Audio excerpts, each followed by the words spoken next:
தாயே, எங்கள் வனவாசத்தில் ஒரு நிகழ்ச்சி.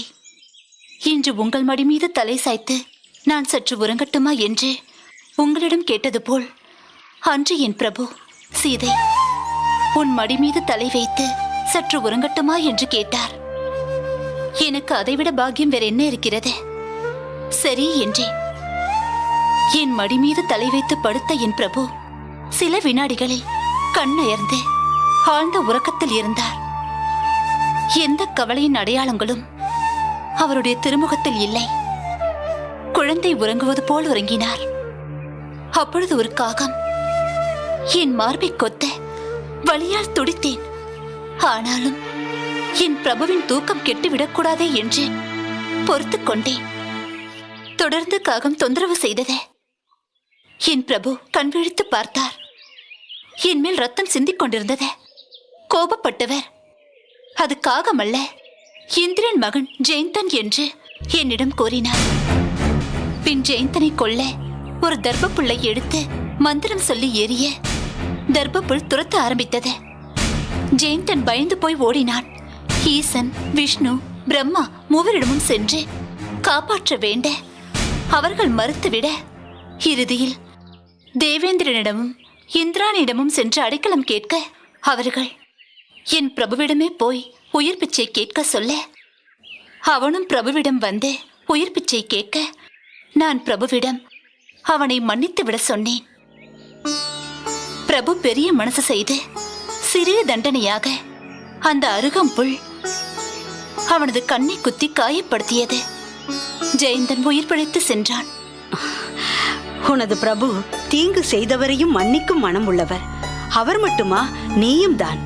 சீதை, இனியும் நான் இங்கிருப்பது அவ்வளவு நல்லதல்ல. விரைவில் உன் கஷ்டங்கள் தீரும், கவலைகள் மறையும். நான் வருகிறேன் மகளே.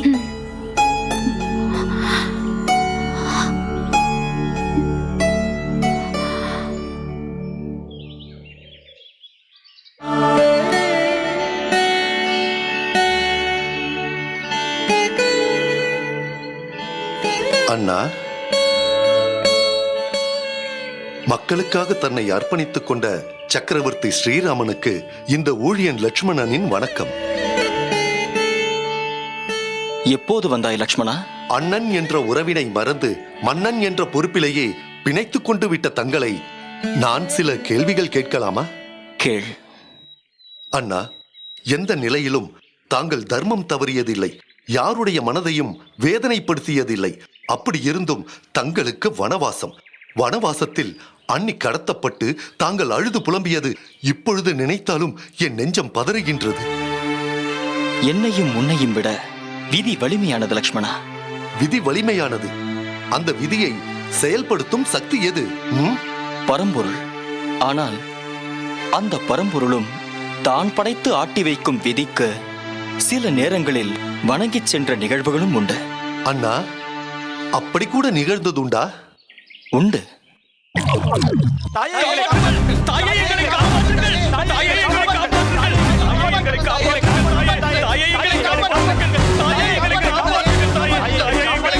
யார் நீங்கள்? ஏன் பதட்டத்துடன் காப்பாற்றுங்கள் என்று பயந்தோடி வந்தீர்கள்? நாங்கள் அரகர்கள், காப்பாற்றுங்கள் தாயே. தவறான இடத்துக்கு வந்து விட்டீர்கள். தெரிந்துதான் வந்திருக்கிறோம் தாயே. உயிருக்கு பயந்து ஓடோடி வந்திருக்கிறோம் தாயே. எங்களை காப்பாற்றுங்கள் தாயே. விஷ்ணு தூதர்கள் எங்களை துரத்தி வருகிறார்கள். விஷ்ணுவின் தூதர்கள் துரத்தி வருகிறார்கள் என்றால் நீங்கள் தண்டிக்கப்பட வேண்டியவர்கள். இங்கிருந்து போய்விடுங்கள். தாயே, உயிருக்கு பயந்து ஓடி வருவர்களை கொல்லக்கூடாது என்று தூய நீதி சொல்கிறது. அதெல்லாம் தெரியாமலா விஷ்ணு தூதர்கள் உங்களை துரத்துகிறார்கள்? வலுவான காரணங்கள் இல்லாமல் விஷ்ணு தூதர் உங்களை தண்டிக்க மாட்டார்கள். நாங்கள் விஷ்ணு பக்தர்கள். இங்கிருந்து போய்விடுங்கள், போய்விடுங்கள். தாயே, தங்கள் பாதுகாப்பில் நாங்கள் இருந்தால் உயிர் தப்புவோம். நாங்கள் அரக்கர்கள் தான், ஆனால் உயிர் பயம் வந்துவிட்டது. பாதுகாப்பு கருதி இங்கு வந்தோம். எங்களை காப்பாற்றுங்கள். எழுந்திருங்கள், எழுந்திருங்கள், எழுந்திருங்கள். முதலில் உங்களை காப்பாற்றினால் அது எங்கள் இறைவனுக்கு எதிராக நான் செய்த தவறாகிவிடும். தாயே, காப்பாற்றுங்கள் தாயே. அடைக்கலமின்றி வந்தவர்களை காப்பாற்றாவிட்டால் 4 உயிர்கள் அழிந்து விடும். எங்களை கொன்ற பாவம் தங்களை சேரும். அவர்கள் வந்து தாயே, எங்களை காப்பாற்றுங்கள், காப்பாற்றுங்கள், காப்பாற்றுங்கள்.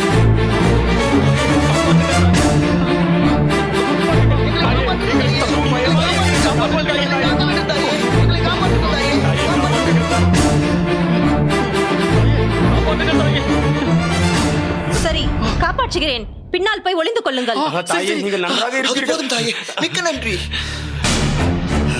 எங்கே அவர்கள்? எங்கே அவர்கள்? எங்கே போனார்கள்? எங்கே? வணக்கத்திற்குரிய பிருகு முனிவரின் துணைவியாரே, உங்களால் காப்பாற்றப்பட்ட அந்த அரக்கர்களை எங்களிடம் ஒப்படையுங்கள். விஷ்ணு தூதர்களே, நீங்கள் நியாயம் தர்மத்திற்கு கட்டுப்பட்டவர்கள் தானே? ஆம் தாயே, நியாயத்தையும் தர்மத்தையும் காப்பவர் தானே விஷ்ணு பகவான். அவருடைய தொண்டர்கள் நாங்கள். நியாயம் தவறுவோமா? அப்படியானால் திரும்பி போய்விடுங்கள். தண்டிக்கப்பட வேண்டியவர்களை தப்பிக்க விட்டுவிட்டால் விஷ்ணு பகவானுக்கு நாங்கள் என்ன பதில் சொல்வது? அவர்கள் அரக்கர்கள், தண்டிக்கப்பட வேண்டியவர்கள். எனக்கு தெரியும். தெரிந்துமா இவர்களுக்கு பாதுகாப்பு தருகிறீர்கள்? அவர்கள் உங்களுக்கு பயந்து உயிர் பிழைக்க விரும்பி அச்சத்தில் என்னிடம் அடைக்கலம் கேட்டார்கள். அரக்கர்களுக்கு அடைக்கலம் கொடுக்கலாமா? அவர்களை எங்களிடம் ஒப்படையுங்கள். விஷ்ணு தூதர்களே, உங்களை கையெடுத்து கும்பிட்டு கேட்டுக்கொள்கிறேன். தாயே என்று வந்து என் காலில் விழுந்து தஞ்சமடைந்தார்கள். அவர்களை காப்பது என் கடமை. இதன் விளைவு விபரீதமாகிவிடும். இருக்கட்டும், அவர்களை உங்களிடம் ஒப்படைக்க மாட்டேன். எங்களை நீங்கள் திருப்பி அனுப்பிவிடலாம். ஆனால் எங்களுக்கு பின் ஒரு விஷ்ணு சக்கரத்தை உங்களால் தடுத்து நிறுத்த முடியாது. வரட்டும்.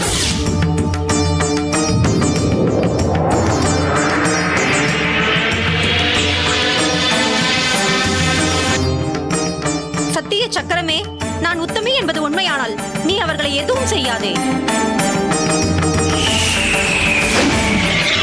என் கரத்தில் இருந்து சக்கரம் சம்ஹாரம் செய்ய புறப்பட்டு விட்டால் அது இலக்கை தாக்காமல் திரும்பாது. நான் அவர்களை விடமாட்டேன்.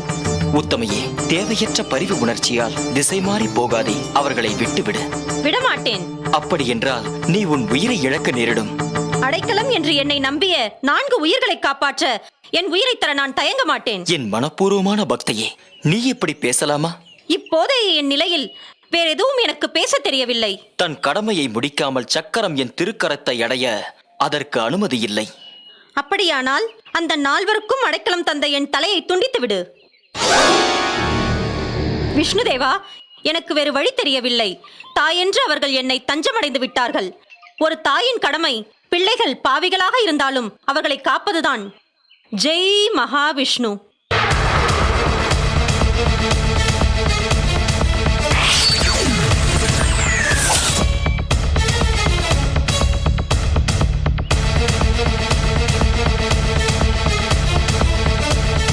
பிருகு முனிவரே, இந்த பாவிகளை காக்க இந்த தாய் தான் உயிரையே விட்டு விட்டாள்.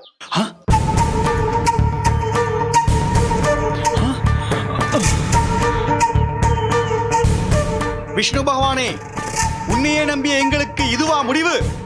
அரக்கர்களும் செய்ய அஞ்சும் அக்கிரமத்தை நீ செய்து விட்டாய். செய்யலாமா?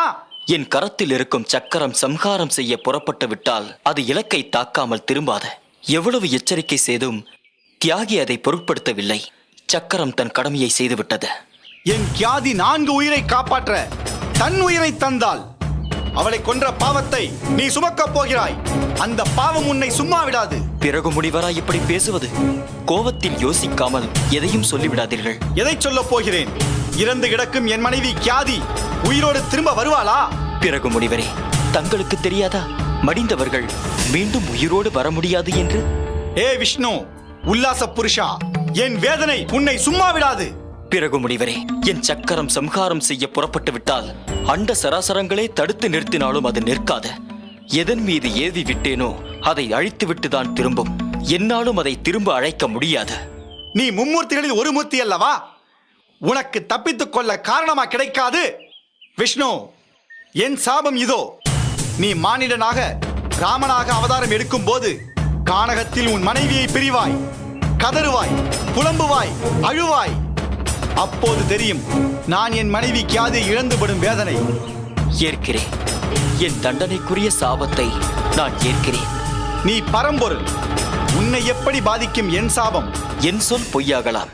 ஆனால் என் பக்தர்களிடம் நான் சொல்லும் சொல் பொய்யாகக் கூடாது. நான் மானிட அவதாரத்தில் தங்கள் சாபத்தை ஏற்று வேதனைப்படுகிறேன். ஐயோ, ஆத்திரப்பட்டு என் மனைவி மீது உள்ள அன்பால் ஆண்டவனுக்கே சாபம் விட்டு விட்டேனே. நான் பாவி, மகா பாவி, மன்னிக்க முடியாத பாவி. பிறகு முனிவரே, பரம்பொருளாய் இருந்தாலும் தண்டனைக்கு தப்ப முடியாது என்பதை இந்த உலகம் உணர்ந்து கொள்ளட்டும். இந்த நிகழ்ச்சியால் உங்கள் மனைவி தியாகியின் தியாகத்திற்கு ஈடு இணையே கிடையாது. அரக்கர்கள் என்று தெரிந்தும் தன்னையே தந்த அந்த தாய், தாய்மை உணர்வை உலகறியச் செய்த உத்தமி, அந்த தியாகியை நான் வணங்குகிறேன்.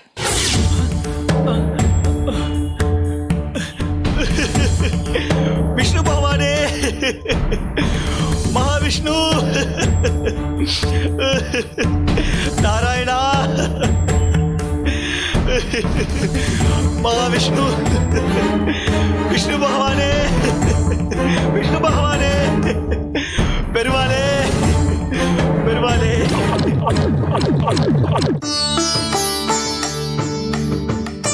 இப்போது புரிந்ததா லக்ஷ்மணா? நான் வனத்தில் சில காலம் சீதையை பிரிந்து சித்தம் கலங்கி தெய்வீக நிகழ்ச்சிகளுக்கு பின்னால் அதற்கு காரணங்களாக எத்தனை பெரிய சத்தியங்கள் இருந்திருக்கின்றன. இப்பொழுதுதான் நான் ஓரளவு அனைத்தையும் உணர்கிறேன். இப்பொழுதுதான் நான் என் தவறுகளையும் உணர்கிறேன். நான் என் வேதனையின் காரணமாக அரசு பணிகளை கவனிக்கவில்லை. அது மட்டுமல்ல, என்னை நேரில் பார்க்க விரும்பிய என் மக்களுக்கு நேரம் ஒதுக்காமல் இருந்து விட்டேன். குருதேவரும் அமைச்சர் சுமந்திரரும் கூட என்னை சந்திக்க முடியாமல் திரும்பி இருக்கிறார்கள். உங்கள் மனநிலை அவர்களுக்கு புரியும். அதனால் அவர்கள் தவறாக நினைக்க மாட்டார்கள். என் வேதனைக்காக வணக்கத்துக்குரிய குருதேவரையும் மதிக்கப்பட வேண்டிய சுமந்திரரையும் நான் என்னை பார்க்க முடியாமல் திரும்பி செல்ல வைத்தது மன்னிக்க முடியாத குற்றம், பண்பு கெட்ட அலட்சியம். அதே நிலையில் நான் இருந்தால் மன்னன் நிருகனைப் போல் ஆகிவிடுவேன். மன்னன் நிருகன் யாரண்ணா? நிருக மன்னன் நல்லவர், புகழ் பெற்றவர், நேர்மை தவறாதவர், சத்தியமே பேசுபவர், அள்ளி கொடுக்கும் வள்ளல் தன்மை உள்ளவர். ஒரு சமயம் அந்த மன்னர் புஷ்காம் என்ற புண்ணிய தீர்த்தத்தில் அந்தணர்களுக்கு தங்கத்தால் அலங்கரிக்கப்பட்ட பசுக்களை 1000 தானம் செய்தார். அதற்கு தேவையான பசுக்களை சேகரிக்க அரசு பணியாளர்கள் பல இடங்களிலும் சென்று பசுக்களை விலை கொடுத்து சேகரிக்கும் போது தவறுதலாக ஒரு ஏழை அந்தணரின் பசுவும் விலைக்கு வாங்கப்பட்டது. அந்தணர் மனைவி விற்றுவிட்டாள். அந்தணருக்கு வாழ்வாதாரமே அந்த பசுதான். அவர் அரசு பணியாளர்களிடம் விசாரித்த போது அவர்களால் யார் அதை வாங்கினார்கள் என்று சரியாக சொல்ல முடியவில்லை. அந்தணர் அங்கும் இங்கும் அலைந்தார். ஆனால் பசு கிடைக்கவில்லை. அவர் பசுவின் பெயர் நந்தினி. நந்தினி நந்தினி என்று பார்க்கும் பசு கூட்டங்களிலெல்லாம் பசுவை தேடினார். அப்பொழுது ஒரு அந்தணர் தானம் வாங்கிய பசுவுடன் வந்து கொண்டிருந்தார். இவர் நந்தினி என்று அழைத்ததும் அவருடைய பசு உடனே இவரிடம் வந்துவிட்டது. நந்தினி இவர் பசு என்று சொல்ல, இது நான் நிருக மன்னனிடம் நான் தானமாக வாங்கிய பசு என்று அந்த அந்தணர் உறுதியாக சொல்ல, 2 அந்தணர்களும் அரசன் நிருகன் சபைக்கு செல்ல முடிவெடுத்து மாளிகைக்கு போனார்கள். நிருகன் வெளியில் காத்திருக்கும் இந்த 2 அந்தணர்களையும் சந்திக்க அனுமதிக்கவில்லை. காவலாளிகளிடம் இருவரும் தங்கள் நிலையை எடுத்து சொல்லி மன்னரை சந்திக்க அனுமதி கேட்டார்கள். ஆனால் ஏதோ ஒரு நினைப்பில் அந்த நல்ல மன்னன் நிருகன் இவர்களை சந்திக்க வாய்ப்பளிக்கவில்லை. அந்த அந்தணர்கள் இருவரும் வெறுப்பிலும் வேதனையிலும் பொறுமை இழந்து சாபமிட்டார்கள். நிருகன் நல்ல மன்னன் என்று சொன்னீர்கள்? ஆம், நிருகன் நல்ல மன்னன்தான். தன்னை நாடி வந்தவர்களை அலட்சியப்படுத்தி விட்டார். அதனால் அவரை ஓணானாக மாறும்படி சாபமிட்டார்கள் அந்த அந்தணர்கள். அவர்கள் வயிற்றெரிச்சலும் வேதனையும் செயல்பட்டு அந்த நல்ல மன்னன் நிருகன் ஓணானாக மாறி மரபொந்தில் புகுந்து கொண்டான். அப்படி ஒரு நிலை உன் அண்ணனுக்கு வராமல் சமயத்தில் நியாயங்களை எடுத்து சொல்லி என்னை அபவாதத்திற்கும் சாபத்திற்கும் ஆளாகாமல் காப்பாற்றிவிட்டாய். இதற்கு நான் என்ன கைமாறு செய்ய போகிறேன்? அண்ணா, லக்ஷ்மணா, என்ன செய்தாலும் உன் அறிவுரைக்கு சரியான மதிப்பீடே கிடையாது தம்பி.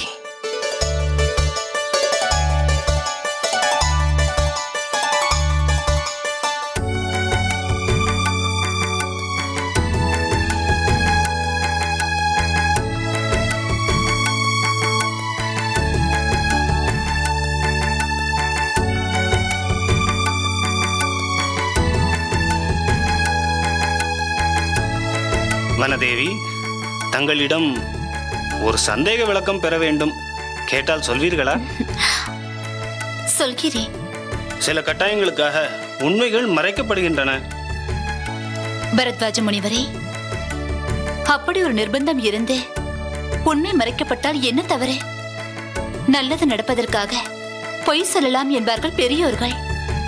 இங்கு குருதேவர் கட்டளையே இதுதானே. எங்கள் எல்லோருக்கும் தெரிந்த உண்மையை இதயத்தில் பூட்டி வைத்துக் கொள்ளுங்கள். எக்காரணம் கொண்டும் என் கட்டளையை மீறிவிடாதீர்கள் என்ற கடினமான கட்டளை.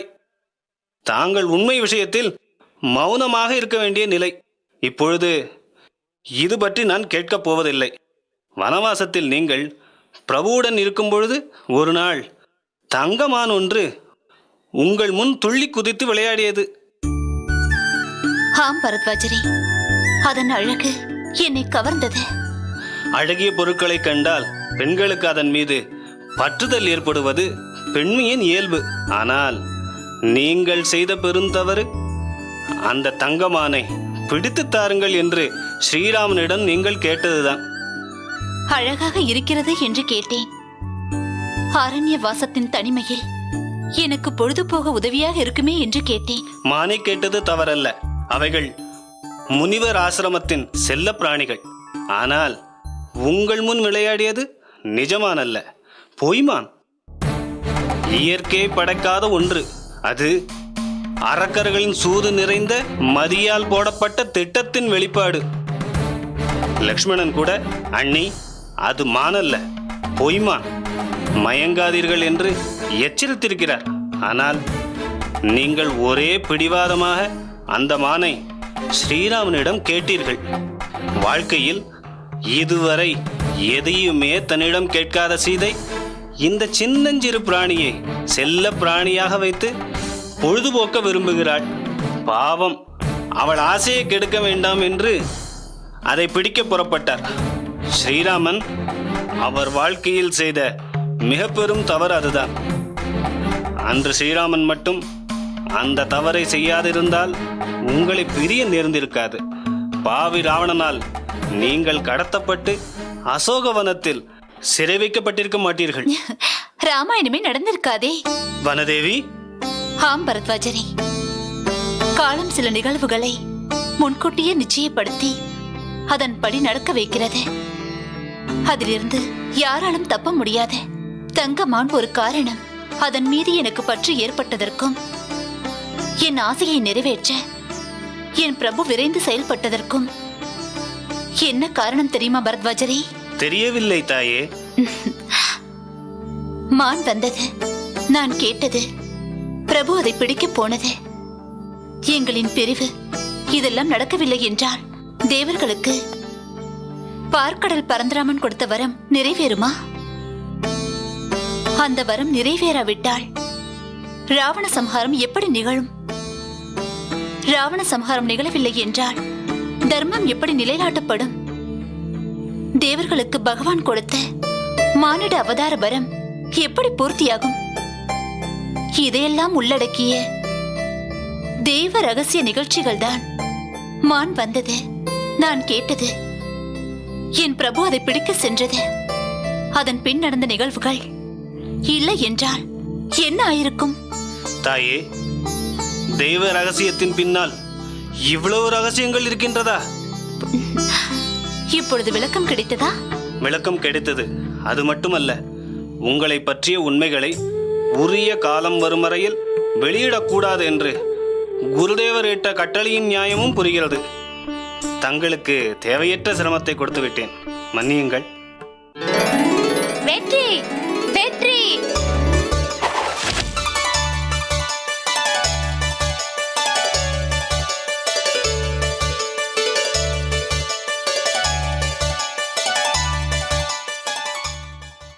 அம்மா,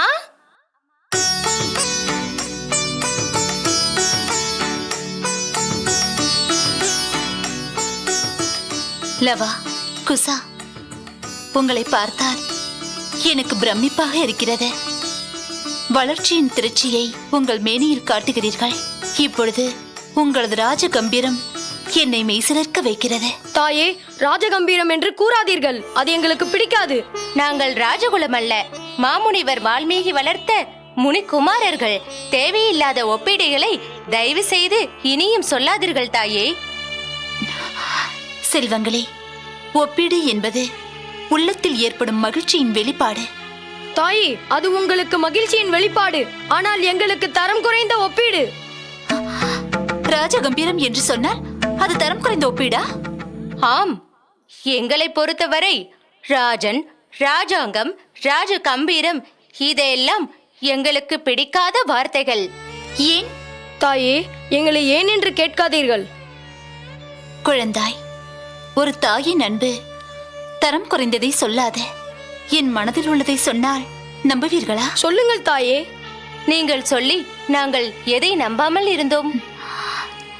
என் அன்பு செல்வங்களே, இப்பொழுது உங்களை பார்த்தால் ராம லக்ஷ்மணர்களைப் போல் தோன்றுகிறது. நிறுத்துங்கள் தாயே, அந்த மனிதநேயம் இல்லாதவர்களுடன் எங்களை ஒப்பிடாதீர்கள். யார் மனிதநேயம் இல்லாதவர்கள்? நீங்கள் புகழும் அந்த ராம லக்ஷ்மணர்கள். அவர்கள் மனிதநேயம் இல்லாதவர்கள் என்று யார் சொன்னார்கள்? தங்களை மக்களின் காவலர்கள் என்று சொல்லிக்கொள்ள ஆசைப்பட்டு நீதி மறந்து நெஞ்சிரக்கம் இழந்து சூழ் கொண்ட நிலையில் மகாராணி சீதையை யாருமற்ற கானகத்தில் கொண்டு போய் விட்டு வர சொன்னாரே அந்த ராஜகம்பீர ராமன், அந்த கட்டளையை அப்படியே செயல்படுத்திய இரும்பு நெஞ்சக்கார லக்ஷ்மணன், அவர்களுடைய மனித தன்மையற்ற செயல்களே அவர்களை மனிதநேயம் இல்லாதவர்கள் என்று அடையாளம் காட்ட இதுவே போதுமான காரணங்களாக இருக்கிறது தாயே. அப்படி ஒரு அதிரடியான முடிவெடுக்க அவர்களுக்கு என்ன நிர்பந்தமோ? என்ன நிர்பந்தம் இருந்தாலும் அவருக்கு நெஞ்சமில்லை. கல் மனிதர், கருணையற்றவர், வேஷக்காரர். நிறுத்த மாட்டேன், சொல்லிக் கொண்டுதான் இருப்பேன்.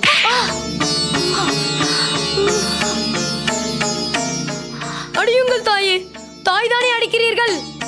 நாங்கள் உணர்ந்ததை ஒழிக்க மாட்டோம், சொல்லாமல் இருக்க மாட்டோம். என்ன உணர்ந்தாய்? அயோத்தி மன்னனின் கட்டளையை அப்படியே அடியேற்றி நடத்தி முடித்த இரக்கமற்ற லக்ஷ்மணன் அவரை மனிதநேயமற்ற மரக்கட்டை என்று சொல்லாமல் வேறு எப்படி சொல்வது?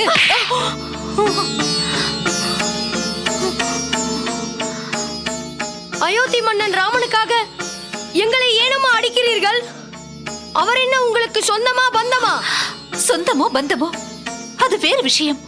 ஆனால் தவறாக கூட அந்த சிறந்தவர்களை நீங்கள் சிறுமைப்படுத்துவதை என்னால் தாங்கிக் கொள்ள முடியாது.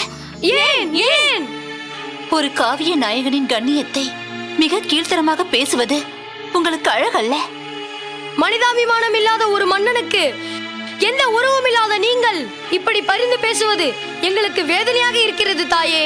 லவா, குசா, தாயிடம் பேசுவதானாலும் தரத்தோடு பேச வேண்டும். நான் எழுதிய ராமாயணத்தை உங்களுக்கு பாடம் சொல்லிக் கொடுக்கும் பொழுது உங்கள் தாயும் அருகிலிருந்து கேட்டிருக்கிறாள். அதை மனதில் வைத்துக் கொண்டிருக்கிறாள். ராமனின் தூய்மை, நேர்மை, வாய்மை யாராலும் குறை சொல்ல முடியாது. அப்பழுக்கில்லாதது, சத்தியமானது. குருதேவா, ஒரு துணி வெளுக்கும் தொழிலாளியின் பேச்சை கேட்டு மகாராணி சீதைக்கு கொடுமை செய்த அவரா நேர்மை, வாய்மை, தூய்மையின் சின்னம்? தாய் சொல்லியும் நம்ப மறுக்கிறீர்கள், நான் சொல்வதையும் ஏற்க மறுக்கிறீர்கள். அப்படி என்றால் நான் எழுதிய ராமாயண காவியம் காவியத்தன்மை இல்லாததா? காவிய தலைவன் ராமன் கண்ணியமில்லாதவரா? குருதேவா, நாங்கள் அப்படி சொல்லவில்லை. எப்படி சொன்னீர்கள்? நான் எழுதிய ராமாயண காவிய நாயகன் மனித நேயம் இல்லாதவர் என்று நீங்கள் உங்கள் அன்னையிடம் பேசிக் கொண்டிருந்ததை கேட்டுக்கொண்டுதான் வந்தேன். ராமன் மனித நேயம் இல்லாதவர் இல்லை. ராமனை காவிய நாயகனாக எழுதிய நான் தான் மனித நேயம் இல்லாதவன். குருதேவா, எங்களை மன்னியுங்கள். மகாராணி சீதைக்கு நேர்ந்த கொடுமைகள் எங்களுக்கு தாங்கவில்லை. அதனால்தான் ஆத்திரப்பட்டோம், கோபப்பட்டோம், ஏதேதோ பேசிவிட்டோம். இப்பொழுது நீங்கள் குழந்தைகள் அல்ல, உலகத்தை புரிந்து கொள்ளும் வயதுக்கு வந்து விட்டீர்கள். ஸ்ரீராமன் புகழ் பாடும் இந்த ஆசிரமும் அதையே பணியாக செய்து கொண்டிருக்கும் இந்த வால்மீகியும் மாறமாட்டான். உங்களுக்கு இங்கே இருக்க பிடிக்கவில்லை என்றால் உங்கள் அன்னையை அழைத்துக் கொண்டு எங்கு வேண்டுமானாலும் போங்கள். தாயை வைத்து காப்பாற்றும் சக்தி உங்களுக்கு வந்துவிட்டது. தந்தையே, நீங்களா இப்படி பேசுகிறீர்கள்? திக்கற்ற அனாதையை தாய் உள்ளத்துடன் ஆசிரமத்துக்கு அழைத்து வந்து பசியார சோறிட்டு ஒரு குழந்தையை தாய் காப்பாற்றுவது போல் என்னை காத்து நான் எந்த சிரமமும் இல்லாமல் பிரசவிக்க ஆசையும் அருளும் தந்து இந்த இரண்டு மதியற்ற சீடர்கள் இந்த அளவுக்கு வளர வேத பாடமும் வில்வித்தையும் கற்றுத்தந்து ஆளாக்கிய தெய்வமே, நீங்கள் கோபிக்கலாமா? நானும் மனிதன்தானே, மனிதநேயம் இல்லாதவனா?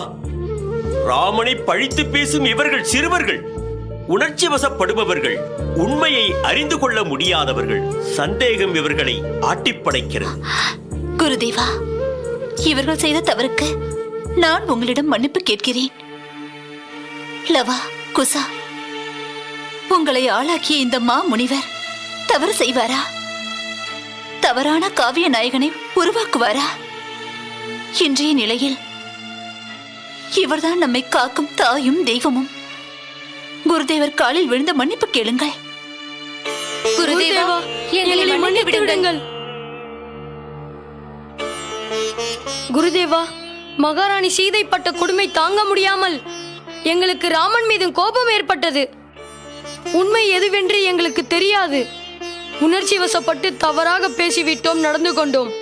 குழந்தைகளே, கோபத்தை வெல்லுங்கள், நியாயத்தை உணர முயற்சி செய்யுங்கள். நிஜங்கள் ஒரு நாள் வெளியே வரும். அப்போது என் நாயகன் ஸ்ரீராமபிரபுவின் பெருமை உங்களுக்கு தெரியும்.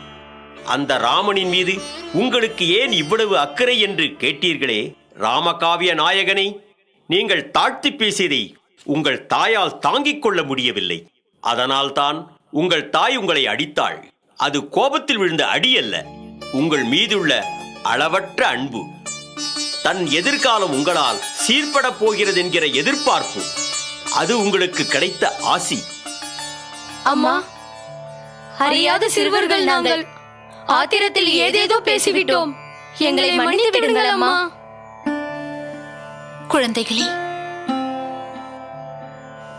உங்களையும் என்னையும் இந்த ஆசிரமத்தை விட்டு போ என்று சொல்லும் அளவிற்கு குருதேவர் மனதை நோகடித்து விட்டீர்களே. வனதேவி, நான் வேதனைப்பட்டேன். ஆனால் உங்களை வெளியே அனுப்ப மாட்டேன். அது என்னால் முடியாது. நீங்கள் இல்லாமல் என் வாழ்க்கை இல்லை. ராமனின் வாழ்வில் நிகழ்ந்த சில முக்கிய நிகழ்வுகளை உங்களுக்கு நான் கூறுகிறேன். அதை கேட்ட பின் என்னை விட ராமனை பற்றி நீங்கள் புரிந்து கொள்ளும் அளவிற்கு வந்து விடுவீர்கள். குழந்தைகளே, உங்களை பற்றிய உண்மைகள் வெளிவரும் காலம் வெகு தூரத்தில் இல்லை.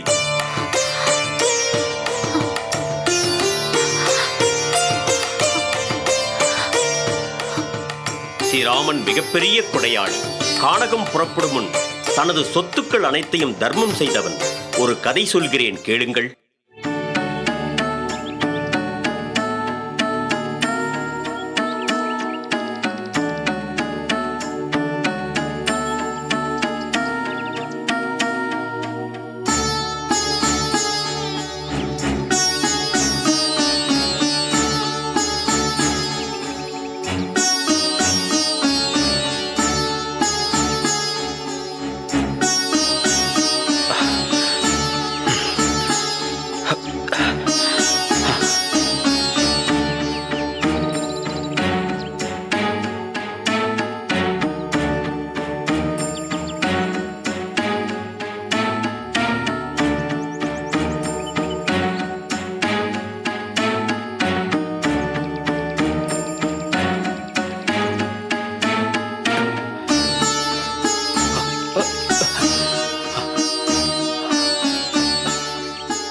இவ்வளவு நாழி ஆகிறது, இதுவரை அவருடைய வருகை தெரியவில்லையே. எப்பொழுதும் இந்த நேரத்திற்குள் வந்து விடுவாரே. இனிமேல் உலை வைத்து சோறு பொங்கி பிள்ளைகள் வேறு பசியோடு வருவார்கள்.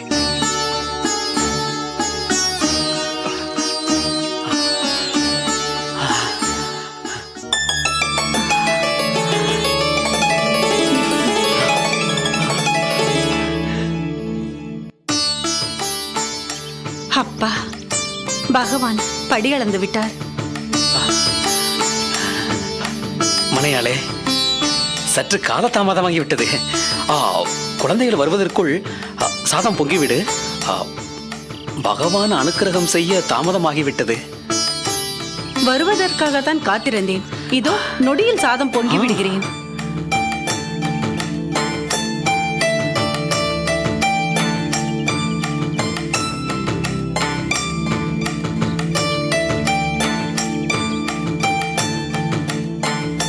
உலர்ந்த நெல்தான். நொடியில் சாதம் பொங்கி விடுகிறேன். பகவானே, கற்றுக்கொண்ட வேத படிப்பு வாழ்க்கைக்கு உதவவில்லையே. கையேந்தி யாரிடமும் யாசகம் பெற என் மனம் ஒப்பவில்லையே. தன் உணவிற்கே தானியங்கள் பொறுக்கிச் செல்லும் பறவை இனமாக நான் நெற்களத்திலே உதறி கிடக்கும் நெல்மணிகளை பொறுக்கி அதை என்னை நம்பி வந்த மனையாள் உருளிலே போட்டு குத்தி அரிசி வேறாக உமி வேறாக புடைத்து எடுத்து உமியை அடுப்பெரிக்க அரிசியை உணவாக்கி எனக்கும் என் செல்வங்களுக்கும் பரிமாறி மீதமுள்ளதை உண்டு மகிழ்பவளாக இருக்கிறாள். அவளின் நற்குணத்திற்காவது எனக்கு ஒரு நல்ல வழியை காட்டு. பட்டினி கிடப்பது பழக்கமாகிவிட்டது. அதற்காக அதுவே வாழ்க்கையாகிவிடக்கூடாது. என் குழந்தைகளை சுமந்த வயிற்றுக்காவது அவள் வயிற்றை காயப்போடக்கூடாது என்பதற்காகவே பகவானே.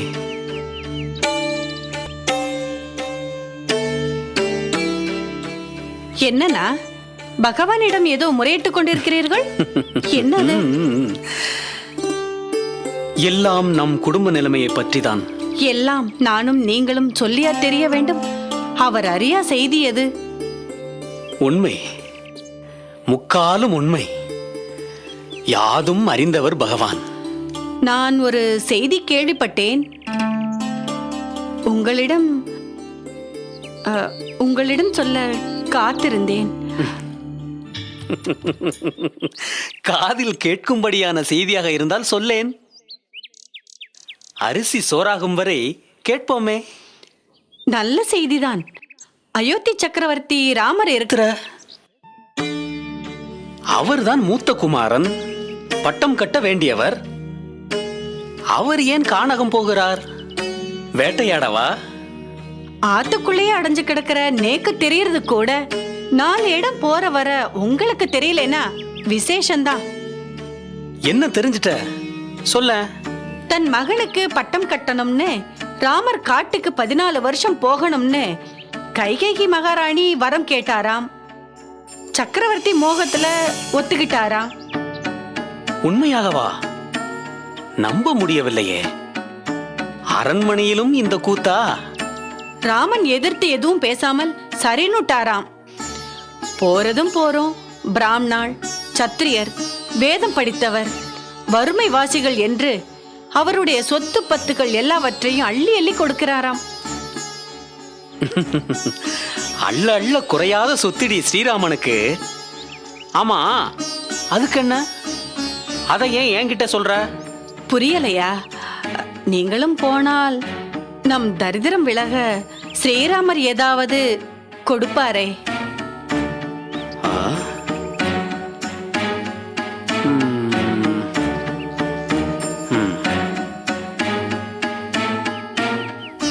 இதுவரை எதையுமே கேட்காத, எதுவுமே சொல்லாத என் மனையாள் நீ சொன்ன முதல் விஷயம் இது. நான் அயோத்திக்கு போகிறேன். ஸ்ரீராமனை பார்க்கிறேன். எல்லோருக்கும் அள்ளி கொடுக்கிற அந்த மன்னன் எனக்கு கிள்ளி கொடுத்தால் கூட போதுமானது. போறேளா? சத்தியமாகவா? உண்மையாகவே போகிறேன். யாசகம் கேட்கப் போகவில்லை. என்னன்னா? அவர் தருகிற தர்மத்தை வாங்க போகிறேன். சரிண்ணா. சரி, சாதம் எந்த மனம் வருகிறது. எனக்கு சாப்பாடு எடுத்து வை. நான் சாப்பிட்டு விட்டே செல்கிறேன். போ. இது ஒரு நொடியில். தம்பி லக்ஷ்மணா, தந்தை என்னை மட்டும்தான் கானகம் செல்லச் சொல்லி உத்தரவு பிறப்பித்துள்ளார். உன் அண்ணியோ ராமன் இருக்குமிடம் அயோத்தி என்று பிடிவாதம் பிடித்து என்னுடன் புறப்படுகிறாள். நீயும் என்னுடன் வர பிடிவாதம் பிடிப்பது உகந்த செயல் அல்ல. அண்ணா, தங்களுக்கு தற்போதுதான் திருமணம் நடந்தது. அந்நியரும் தங்களுக்கு சொந்தமானார்கள். அவர்களையே உடன் அழைத்து செல்ல முடிவு செய்து விட்டீர்கள். தங்களுடனேயே பிறந்ததில் இருந்து ஒன்றாக உள்ள என்னை வரவேண்டாம் என்று உதாசீனப்படுத்துவது முறையா? லக்ஷ்மணா, உனக்கும் இப்பொழுதுதான் திருமணம் நடந்தது. உன் மனைவி ஊர்மிளையை பிரிந்து என்னுடன் வருவது உசிதமான செயல் அல்ல. அண்ணா, நம் அன்னையும் தங்களுடன் சென்று ஊன் உறக்கமின்றி தங்களுக்கு உதவிகள் செய்ய கட்டளையிட்டுள்ளார். என் மனைவியும் தங்களுடன் நான் செல்ல தடையேதும் கூறவில்லை. எனவே மறுக்காமல் நான் தங்களுடன் வருவதை தடை செய்யாதீர்கள். வணக்கம் பிரபு. வறுமையில் வாடும் ஒரு வேதம் கற்றவர் தங்களைக் கண்டு தானம் பெற வந்துள்ளார். உடனே அவரை அழைத்து வா. தங்கள் ஆணைப்படியே. லக்ஷ்மணா, வருபவருக்கு என்ன கொடுக்கலாம்? வறுமையிலிருந்து விடுபட்டு வாழ்வெல்லாம் வளமாக வாழ நிறைய பொற்காசுகள் கொடுக்கலாம். லக்ஷ்மணா, பொற்காசுகள் தேவைகளுக்கு எடுக்க எடுக்க குறைந்துவிடும். குறையாத செல்வம் எது? அதை தருவோமே. அல்ல அல்ல, குறையாத செல்வம் கல்வி. அதை கற்ற பண்டிதர் தான் வருகிறார் என்பது தெரிகிறது. இருப்பதும் குறையக்கூடாது. அதன் மூலம் கிடைக்கும் வருவாயில் வாழ்க்கை நடத்த வேண்டும். அதற்கு எதை தந்தால் சிறப்பாக இருக்கும்? அண்ணா, கோதானம் செய்யலாம். பால் கறந்து விற்பனை செய்யலாம். பசுவும் அப்படியே இருக்கும். சிறப்பான தானம். லக்ஷ்மணா, எத்தனை பசுக்களை தானமாக கொடுக்கலாம்? பசுமந்தையில் பல்லாயிரம் பசுக்கள் இருக்கின்றனவே. எத்தனை பசுக்கள் என்பதை அந்த பண்டிதரை முடிவு செய்ய அவரிடமே பொறுப்பை ஒப்படைத்து விடலாம். வாருங்கள் பண்டிதரே. அயோத்தி சக்கரவர்த்தியின் திருக்குமாரர் ஸ்ரீராமனுக்கு இந்த ஏழை பண்டிதரின் வணக்கம். இளைய பெருமானுக்கும் வணக்கம். பிரபு, கல்வியில் பாண்டியத்துவம் பெற்றேன். ஆனால் பண்டிதராக வாழ வாழ்க்கை அமையவில்லை. அதனால் என் மனையாள் மக்களுடன் வறுமையின் பிடியில் சிக்கி உழன்று கொண்டிருக்கிறேன். என் செவிகளில் ஸ்ரீராமன் தானம் தர்மம் செய்வதாக செய்தி வந்தது. பிரபுவை சந்தித்து என் தரித்திரத்தை போக்கிக் கொள்ள, தங்கள் தானத்தை பெற்று வாழ்க்கையை வளமாக்கிக் கொள்ள பிரபுவை நாடி வந்துள்ளேன். பண்டிதரே, தங்களுக்கு தானம் செய்ய நான் பேர் பெற்றிருக்க வேண்டும். தானத்தில் சிறந்த தானம் என்ன தானம்? தானத்தில் சிறந்தது நிதானம். நிதானத்தை இழந்தவன் மனிதர்களில் மிகவும் இழிவானவன். பண்டிதரே, அன்னதானம் தான் சிறந்த தானம் என்று கூற கேட்டிருக்கிறேன். அதுவும் சிறந்த தானம்தான். திரிசடரே, உமக்கு நான் பசுக்களை தானமாக அளிக்கப் போகிறேன். மகிழ்ச்சிதானே? வறியவன் எனக்கு வாழ்க்கை தந்த தாங்கள் செய்யும் எந்த தானமும் எனக்கு மகிழ்ச்சியை தரும். எத்தனை பசுக்கள் கொடுப்பது என்பதை தாங்களே நிர்ணயம் செய்து கொள்ள அனுமதிக்கிறேன். பிரபு, தானம் பெறுபவன் தனக்கு இதுதான் வேண்டும், இந்த அளவுதான் வேண்டும் என்று கேட்பது தர்மம் அல்ல. வேதம் அறிந்தவர். இவர் கூறுவதும் சரிதான். அண்ணா, தாங்களே எத்தனை பசுக்கள் என்று கூறிவிடுங்கள். லக்ஷ்மணா, காவலாளிகளிடமிருந்து ஈட்டியை வாங்கி கொண்டு வா. அண்ணா, ஈட்டி எதற்காக? கேள்வி கேட்காமல் எதையும் செய்வதாக இல்லை என்று முடிவு செய்து விட்டாயா?